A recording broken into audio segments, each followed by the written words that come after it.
আজকে আমি এই কবুতরটি উড়িয়ে দিব, কারণ এই কবুতরটি আমি পেয়েছি আমার বাসার ছাদে।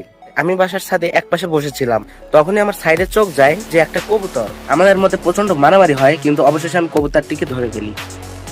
আমার মনে হচ্ছিল যে এটা বাসা নিয়ে গিয়ে রান্না করে লবণ মাখিয়ে খেয়ে ফেলবো, কিন্তু না, আমার এর প্রতি মায়া হয়েছে, তাই আমি এটাকে উড়িয়ে দেব।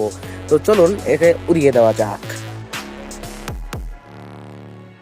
তো আমি এই যে এই দিকটা ছেড়ে দিব, আমার কবুতরটা এখানে।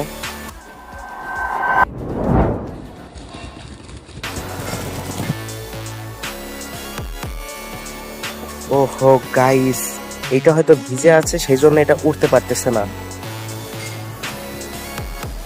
তো গাইস, এখন আমার কবুতরটি ওই পাশে চলে গেছে, এখন আমার কিচ্ছু করার নাই।